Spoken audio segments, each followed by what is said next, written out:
Bonjour à tous et bienvenue dans cette nouvelle vidéo. Je suis très contente de vous retrouver aujourd'hui parce que c'est une vidéo très attendue. C'est ma vidéo bilan 1 an à Sciences Po. Qu'est-ce que ça fait? Qu'est-ce que j'en pense? Est-ce que je suis déçue? Et aussi essayer de vous donner les clés pour savoir et comprendre si Sciences Po est potentiellement fait pour vous et aussi si jamais vous êtes pris ou vous souhaitez être pris, à quoi vous attendre tout simplement. Donc je me présente, je m'appelle Léonie, je fais des vidéos depuis un peu plus d'1 an. Je parle bien sûr de Sciences Po, mais pas que, loin de là. Je traite aussi beaucoup de sujets d'actualité, d'écologie, de féminisme et tout ce qui touche aux études en général, de la réflexion. Donc n'hésitez pas à regarder d'autres vidéos si jamais ça vous intéresse et à me suivre aussi sur Insta où je partage beaucoup plus de ma vie et de mes réflexions. Et sur ce, commençons cette vidéo. Donc, si jamais Sciences Po vous intéresse vraiment, je vous invite bien évidemment à regarder cette vidéo. Et si vous avez des questions supplémentaires, peut-être regarder aussi les autres vidéos que j'ai faites. Donc là, dans cette vidéo, je vais notamment détailler les matières du deuxième semestre, mais je l'ai fait forcément pour le premier semestre dans la vidéo qui y est dédiée. Donc si jamais ça vous intéresse encore plus en profondeur, n'hésitez pas à aller voir cette vidéo pour en savoir un peu plus sur les matières, parce que je pense que c'est vraiment comme ça qu'on peut se rendre compte si la formation peut nous plaire ou pas. Si on voit un panel de matières, on se dit ah ouais, ça a l'air vraiment super intéressant, c'est bien parti. Et si on se dit oula, c'est quoi tout ça? Faut peut-être pas trop y aller. Et j'ai également fait un vlog, on va dire, où je montre un petit peu la charge de travail, parce que c'est une question qui revient très souvent et c'est compliqué d'y répondre parce que la charge de travail, ça dépend beaucoup des personnes. Donc au moins dans cette vidéo, vous pouvez un peu vous rendre compte de ce que ça donne concrètement dans un moment de l'année. Et puis sinon, sur Instagram, j'ai fait une story à la une avec les questions qui reviennent le plus souvent. Et dans un dernier recours, vous pouvez bien évidemment venir m'envoyer un message privé sur Instagram. Je réponds avec plaisir à toutes vos questions. J'ai déjà répondu à un bon nombre d'entre vous. Ça me fait toujours plaisir d'échanger avec vous. Mais s'il vous plaît, essayez de trouver l'information par vous-même avant de venir demander par exemple combien il y a d'heures de cours ou ce genre de choses, parce que c'est des choses que je mentionne déjà dans mes vidéos. Voilà. Donc cette vidéo va se structurer de la manière suivante. On va faire dans une première partie mon bilan général pour répondre de manière assez globale. Est-ce que je suis contente, déçue, etc.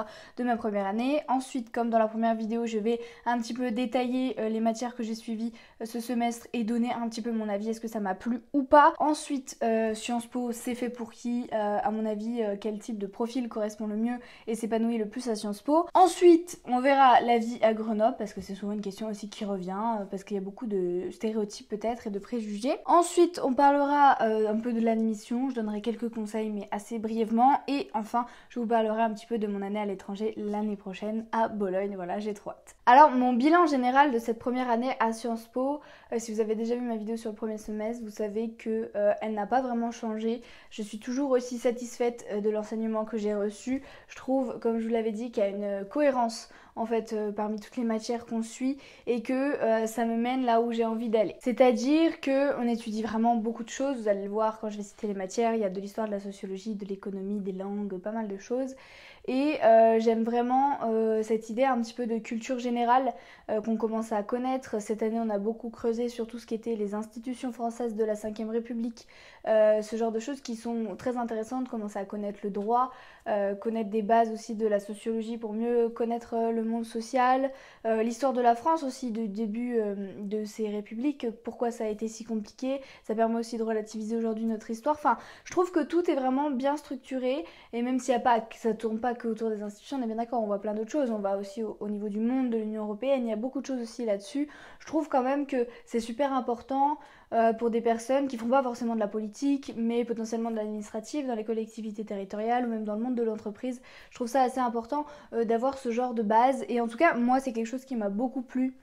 Et ce que j'ai beaucoup aussi aimé, comme dans la première vidéo, c'est tout l'aspect un peu débat, un travail d'argumentation, en fait, exposer connaissances sur des sujets de société, des sujets politiques, ce genre de choses. Et ça m'a vraiment passionnée. Donc voilà, j'ai rien de particulier à dire par rapport à ça, hein. Je trouve que voilà, les professeurs et les cours sont de grande qualité, il n'y a aucun problème là-dessus. Et je pense que si le contenu des matières que je vais citer vous intéresse, je vois pas pourquoi normalement il ne devrait pas y avoir de problème par la suite, quoi. Donc dans les matières étudiées ce semestre, je vous invite à aller voir la vidéo à un premier semestre, parce que c'est là où je détaille un petit peu ce qu'est un CM, un CF, les langues et tout. Voilà, là je vais pas tout refaire. Mais donc pour ce qui est des CF, les cours fondamentaux avec toute la promo, on avait Histoire transnationale de l'Europe, Microéconomie, Institutions publiques administratives et Relations internationales. Alors Histoire transnationale de l'Europe, c'était franchement assez intéressant. C'est loin d'être un de mes cours préférés, Mais j'ai bien aimé l'approche, on voit vraiment la construction de l'Europe sur pas mal de plans. C'est assez différent de ce qu'on peut voir de manière très chronologique. On aborde du point de vue de l'environnement, de la culture, du communisme, etc. Donc vraiment ça c'est un point assez intéressant. Et pareil pour la culture générale, c'est pas plus mal. Ensuite, microéconomie, ceux qui ont vu la vidéo se rappellent, au premier semestre on avait macroéconomie, là on avait microéconomie. Ouais, je peux pas vous dire parce que j'ai pas suivi le cours, hein. Disons que, bon, j'ai du mal, voilà, je vais pas vous cacher, l'économie, je commence un peu à en avoir ma claque. J'ai fait filière ES à l'époque et du coup j'avais déjà quand même une certaine base d'économie, donc concrètement je m'ennuyais un petit peu. Non pas que le niveau soit niveau terminal, mais disons qu'il y a quand même pas mal de bases qui revenaient. Plus ça m'intéressait pas, plus le fait que ce soit les cours à distance, hein, parce que j'ai pas précisé, mais je vous parlerai pas des associations ou ce genre de choses, puisque c'était le Covid. Donc ne me demandez pas, hein, arrêtez de me demander en MP ma vie sociale et ma vie associative, parce qu'il n'y en a pas, voilà. Mais bon, mais je suis sûre que c'est génial en temps normal, mais c'est juste que là, moi j'ai pas pu trop le vivre, vous voyez. Donc la microéconomie, bah moi personnellement je trouve ça chiant. Après si vous aimez ça, bah tant mieux. Mais voilà, ça montre aussi que bah du coup comme il y a une diversité de matières, on ne peut pas tout aimer, loin de là. Et moi clairement, l'économie ça a été ma bête noire. Mais j'ai quand même validé mes partiels et mon année. D'ailleurs j'ai attendu de valider mon année avant de sortir cette vidéo quand même, parce que je me disais, imaginez je fais cette vidéo au final, j'ai pas mon année, on a un peu l'air con. Donc ça c'est fait. Ensuite on avait institution publique et administrative, c'était un de mes cours préférés. Alors en fait il s'appelle comme ça, mais en gros c'est un peu introduction au droit, constitution, et c'est là un peu comme je vous ai dit où en fait de par l'étude de la constitution on a étudié je sais pas moi le rôle du président, je sais pas moi, qu'est-ce que la 5ème République, comment fonctionne le Conseil d'État, comment fonctionne ce genre de choses, qu'est-ce que la décentralisation, la déconcentration, comment s'organisent les territoires en France, enfin tout ce genre de choses qui peut-être paraissent barbantes comme ça, mais en fait c'est super important comme je vous disais pour les gens potentiellement qui veulent travailler dans ce genre de choses, puis même pour un citoyen lambda, je trouve ça quand même vachement intéressant de savoir un peu comment fonctionnent, je sais pas moi, nos élections là-bas, et comprendre aussi, ça permet d'avoir un regard critique en fait sur nos institutions. Et c'est vrai que moi j'étais un peu avant en mode bon bah c'est comme ça, la 5ème République si elle a été faite ainsi c'est pour une bonne raison, donc ceux qui la critiquent arrêtez de la critiquer parce que c'est très bien comme ça, et puis bah voilà le président il a tel rôle et tel rôle, bon bah c'est un peu c'est comme ça quoi, ici c'est... Enfin, comme c'était la norme suprême, dans ma tête, on pouvait pas trop la critiquer, on pouvait pas trop la changer, alors que quand on l'étudie, on se rend compte que bah, en fait, la Constitution, c'est aussi des humains comme nous qui l'ont créée avec leurs idées, et que potentiellement, bah, il y a eu des erreurs après l'appréciation de chacun. Mais je trouve ça du coup intéressant d'en connaître un peu plus sur la Constitution. Donc je suis loin d'être une experte constitutionnaliste, mais j'ai bien aimé en fait, voilà, réussir à avoir des connaissances pour avoir un peu ce recul et pouvoir avoir une opinion constitutionnelle, n'est-ce pas? Et donc ça, je trouve ça c'était vraiment intéressant et important en tant que citoyen. Et enfin, un cours qui plaît à beaucoup de monde. Moi, c'était pas ma passion, mais c'était bien. C'est relations internationales. Alors ça, je peux vous dire que ça passionne les foules, je vous jure. Alors moi, comme je vous dis, c'est pas ma passion, j'aime bien, mais voilà, je vais pas m'engager là-dedans. Mais voilà, c'est tout ce qui va toucher. Bah, en fait, c'est un mélange entre la... C'est pas de la géopolitique, parce que la géopolitique, on expose les situations, par exemple, bah, il y a telle guerre avec telle personne, nanana. Là, c'est un peu plus poussé dans le sens où on va essayer de tirer des conclusions générales de comment se passent les relations diplomatiques, etc. Voilà, les organisations internationales, les ONG, quels sont leurs rôles, voilà, la justice internationale, enfin, tout ça. C'est vrai que c'est super intéressant à comprendre et qu'il y a vraiment beaucoup de choses à étudier. Donc franchement, ça c'est vrai que c'est une matière super cool, et sachez qu'après vous pouvez vous orienter dans ça plus tard. Donc franchement non, c'est cool, mais voilà, moi c'était pas la matière que je préférais, mais c'est vrai que c'était très sympa. Ensuite, dans les conférences de méthode, donc les TD, j'avais donc introduction au droit qui en fait rejoignait le cours institution publique administrative. Ils n'ont pas le même nom, mais en gros c'était la même chose à peu près. Mais du coup c'est mieux parce qu'on est en groupe de TD. Et puis du coup la prof peut nous expliquer un petit peu plusieurs choses au niveau du droit de la Constitution. On fait des exposés, on fait des faits d'actualité. Enfin après ça dépend du fonctionnement de chaque prof. Mais vous voyez, on s'est beaucoup exprimé à l'oral. Et à chaque fois que quelqu'un s'exprimait, c'était très enrichissant parce qu'il avait fait des recherches de son côté. On apprenait vraiment pas mal de choses. et ça m'a vraiment aidé à comprendre au-delà de la Constitution même comment le système judiciaire fonctionnait en France, parce que c'est peut-être flou, mais voilà, je sais pas moi, la séparation entre le privé et le public, j'en sais rien moi, et que quand on peut faire un recours, deux recours, et qu'après ça s'arrête là, quel est le rôle du Conseil d'État, qui censure les lois du gouvernement, qui a enfin bon, vous voyez ce genre de trucs, la Cour européenne des droits de l'homme, comment ça fonctionne, qui peut faire recours, etc.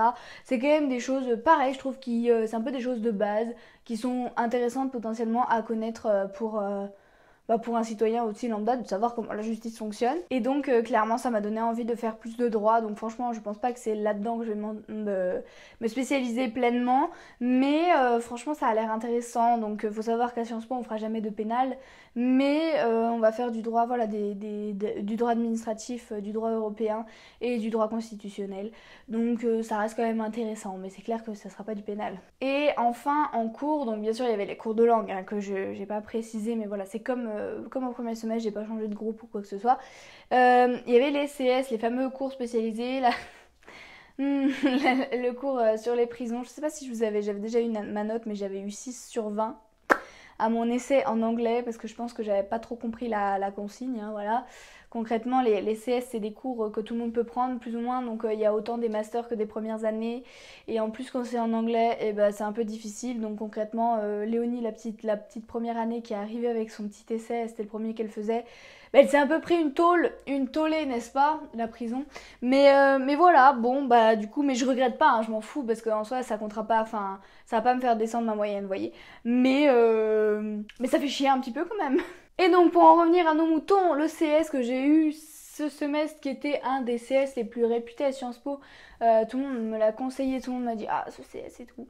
Genre vraiment, je vous dis, le premier cours que j'ai eu avec ce prof, je me suis assise sur ma chaise et je me suis dit cet homme est merveilleux. Le CS s'intitule Politique, genre et sexualité. J'ai fait d'ailleurs une vidéo de mon travail final, de mon dossier final que j'ai fait pour ce CS. Et je parle de l'hypersexualisation sur les réseaux sociaux. Donc si jamais cette vidéo vous intéresse, ça peut un peu vous montrer ce qu'on a fait cette année. Voilà. Et donc, eh bien, on faisait en fait tout simplement la politisation des questions de genre et de sexualité, c'est-à-dire à partir de quand, pourquoi et comment un phénomène qui à la base paraissait normal ou sans problème aux yeux de la société vient sur le devant de la scène et est revendiqué comme quelque chose, par exemple, pourquoi voilà, l'homosexualité à un moment c'est devenu quelque chose dont on a parlé beaucoup, pourquoi, je sais pas moi, les féminicides, la prostitution, enfin un peu tout ça en fait finalement, les personnes transsexuelles, transgenre on dit transgenre, on dit pas transsexuel les enfants, voilà, c'est ce genre de choses qu'on apprend, on apprend justement l'histoire du mot transsexuel et qu'en fait il faut pas dire ça, vaut mieux dire transgenre, sur la prostitution, enfin on apprend vraiment plein de trucs et il y a aussi beaucoup de sociologie du genre forcément pour déconstruire un petit peu cette idée et de montrer à quel point le genre est une conception patriarcale. Et en fait, le truc qui est hyper étonnant, mais qui est fantastique, c'est que ça va être très cliché ce que je veux dire, mais j'arrive et je vois un vieux monsieur, enfin en tout cas un homme, soixantaine d'années, blanc, cisgenre. Tu te dis, bon, ok, pourquoi pas. Mais alors, mais éduqué, quoi, ouvert, un truc de... Non mais vraiment, mais les bras m'en tombaient parce qu'il disait, c'est même pas juste qu'il était ouvert en mode je tolère les homosexuels, c'est pas ça, c'est vraiment la manière dont il avait d'en parler. C'était, il y avait jamais une seule erreur, jamais un truc où il était pas renseigné, alors qu'on peut se dire pour son âge, entre guillemets, on pourrait se dire qu'il est peut-être pas au point sur toutes les petits... Non mais il avait lu toutes les dernières études, il était hyper au fait sur tout, il jugeait jamais rien, et franchement... Je m'arrêtais des fois, je me disais, mais si tout le monde dans la société pensait comme lui, mais bon sang, qu'est-ce qu'on serait avancé dans la vie. Non mais franchement, il m'a... mais franchement, les profs comme ça, ça fait tellement du bien en fait de voir des personnes académiques, universitaires, qui transmettent à travers des études ce que nous on peut ressentir au quotidien par rapport aux violences de genre, aux violences sexuelles, etc. Enfin d'orientation sexuelle, vous voyez, de mettre des mots en fait sur ça et d'expliquer que non c'est pas normal l'homophobie et que non il y a du sexisme et que oui il faut le combattre et que oui c'est dû à ça, ça, ça. ça fait du bien en fait de mettre des mots là-dessus et de voir que ces questions sont prises au sérieux par des gens qui ont vraiment fait des études et réfléchissent là-dessus. Enfin, vraiment, ce CS, mais foncé, mais plongé dedans, quoi. Vraiment, c'était amazing. Voilà, donc c'est tout pour les cours. Je voulais juste aussi préciser un petit truc par rapport aux notes. Moi, ma moyenne de l'année était de 13,5. Donc c'est plutôt pas trop mal, hein. Mais je suis loin d'être dans les premières. Je pense que je suis dans les trois quarts. Enfin, vous voyez, à la fin, quoi, des trois quarts. Mais j'ai l'impression que les notes tournent entre 13 et 14 en gros. Et en fait, pour vous dire qu'ils sont pas là pour vous saquer, on n'est pas en prépa, on se reçoit pas des 5 toute la journée, loin de là. De toute façon, en TD, il faut avoir la moyenne pour passer, donc si t'as travaillé, le prof n'a aucun intérêt à te mettre en dessous de 10, hein, parce que sinon tu redoubles, donc il y a presque personne qui redouble, donc en fait, voilà.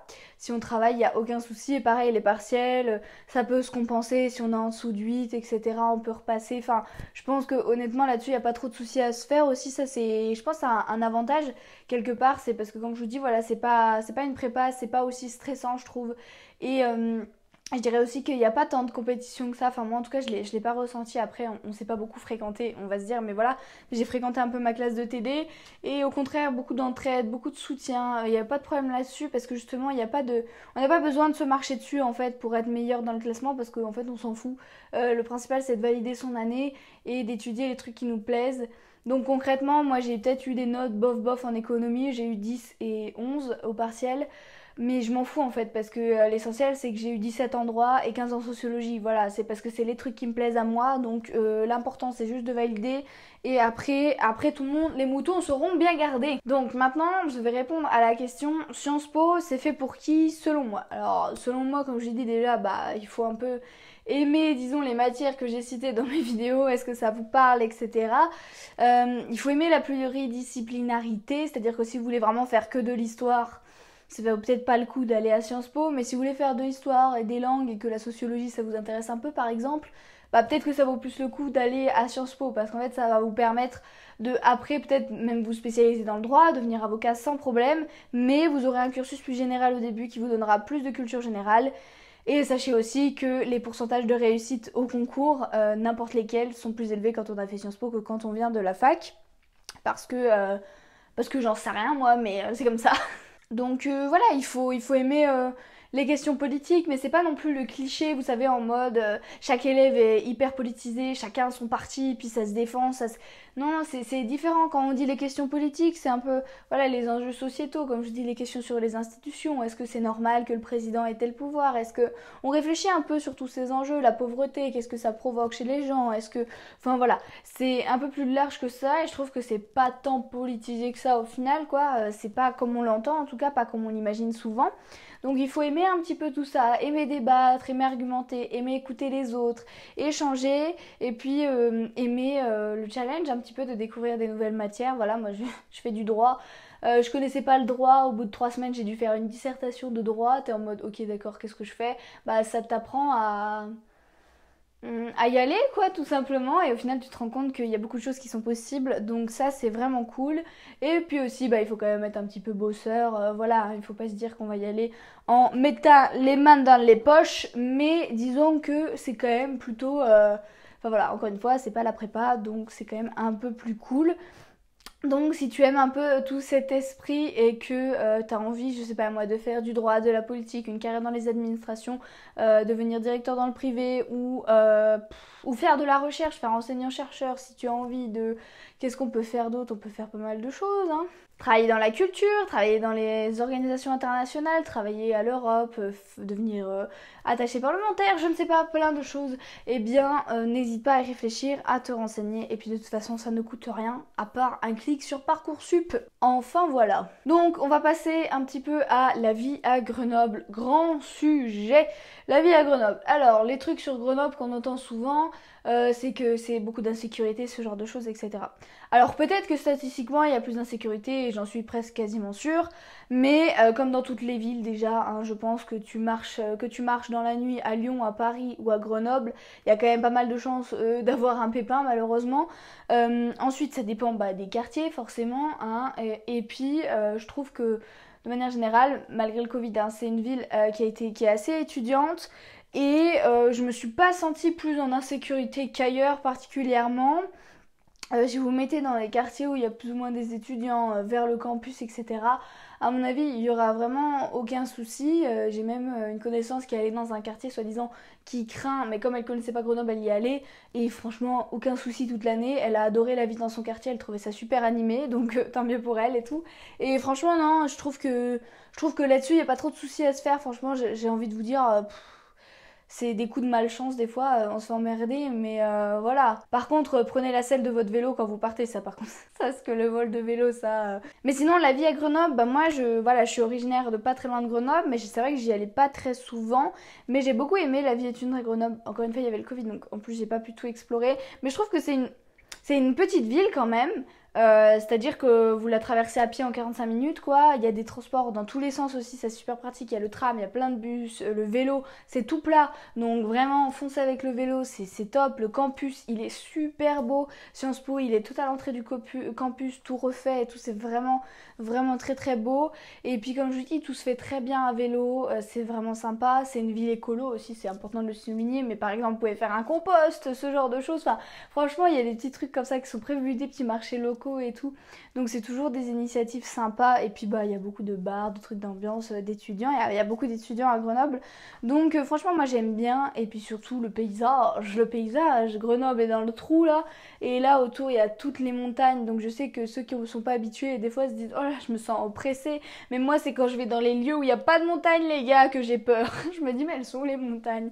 Mais là non franchement moi je trouve que c'est un cadre de vie vraiment très très jolie. C'est pas la ville la plus belle du monde, hein. Il y en a qui vont dire ah l'architecture, voilà. Ok, c'est vrai, il y a peut-être plus beau, je dis pas, mais à mon avis, il y a aussi beaucoup, il y a beaucoup pire. Comme, voilà, je ne parle plus français.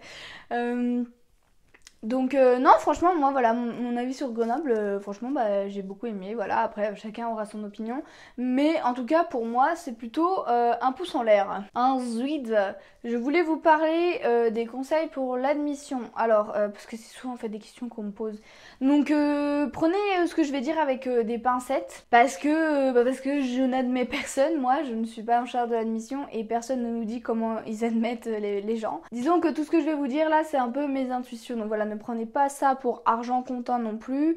Mais pour moi, le dossier, en fait, dans la lettre de motivation, n'hésitez pas à citer par exemple peut-être un master en particulier qui vous intéresse à Sciences Po Grenoble, à repérer des associations, à repérer un cours, un CS par exemple, un cours spécialisé, pour montrer en fait que vous vous êtes bien renseigné sur l'école et que c'est pas un choix par dépit entre guillemets d'aller à Sciences Po Grenoble, mais que vraiment il y a un objectif derrière. Donc ça c'est important. Une chose aussi, il y en a beaucoup qui me demandent oui, est-ce qu'on peut aller à Paris avec le master? Oui, c'est possible. Oui, on peut aller à faire son master à Sciences Po Paris en étant à Sciences Po Grenoble, c'est beaucoup plus facile que si on vient d'une fac. Après, ça reste quand même une sélection qui va être rude, hein. C'est pas tout le monde qui y va, mais il y en a quand même pas mal qui y vont chaque année. Après, moi, ce que j'aurais à vous dire par rapport à Paris, c'est pourquoi Paris? Vous avez le droit de vouloir aller à Paris, hein, mais ce que je veux dire par là, c'est qu'on a aussi de très bons masters ici en province, à Grenoble. Sciences Po Grenoble fait vraiment d'excellents masters dans certains domaines, etc. Donc ceux qui se disent ouais je vais aller à Paris parce que c'est mieux là-bas, etc. Peut-être, hein, mais sachez aussi qu'on fait de très bonnes choses aussi ici et que voilà pour moi Paris coûte que coûte, en tout cas personnellement ça ne sera pas mon choix je pense. Mais voilà réfléchissez bien à ça. Et pour moi, ne choisissez pas l'endroit en fonction de est-ce qu'on peut faire facilement un master à Paris parce que vous ne savez pas ce que vous ferez dans 3 ans après, avant l'entrée en master et ça se trouve, enfin voilà, donc réfléchissez-y, mais oui c'est possible en tout cas. Et donc voilà, j'ai pas mal parlé ma foi. Donc du coup par rapport à mon année à l'étranger, et la deuxième année du coup se fait en Erasmus. Vous avez le choix parmi une quantité de villes et de pays vraiment énormes. Moi personnellement j'ai choisi l'Italie, j'ai choisi notre petit voisin, j'ai choisi Bologne, une des meilleures universités d'Italie, une ville magnifique. Donc j'ai vraiment trop hâte et bien sûr je vous embarquerai avec moi là-dedans. Et puis ensuite en troisième année on revient, on commence à se spécialiser, et puis après hop hop hop, quatrième année le master, master 2, voilà tout. Mais je n'en suis pas encore là. Voilà, c'était juste pour vous tenir au courant un petit peu de ça. Donc si jamais vous avez des questions, n'hésitez pas, pourquoi pas déjà regarder les autres vidéos, mais sinon directement la poser dans le commentaire, j'y répondrai bien sûr avec plaisir. Si vous avez des questions plus précises ou plus longues, ou juste une envie de discuter avec moi tout simplement de Sciences Po ou autre chose, n'hésitez pas à m'envoyer un DM sur Instagram. Et puis surtout, si cette vidéo vous a été utile, n'hésitez pas à liker parce que ça fait plaisir et parce que ça récompense un petit peu mon travail. Et aussi, eh bien, si m'entendre parler pendant je ne sais pas combien de minutes vous a plu, vous pouvez peut-être essayer d'aller regarder une autre de mes vidéos qui traite d'un autre sujet. Voilà. Je vous remercie de m'avoir suivi dans cette vidéo, je vous dis à bientôt pour une prochaine et puis bonne chance à tous, bon courage, vous allez y arriver.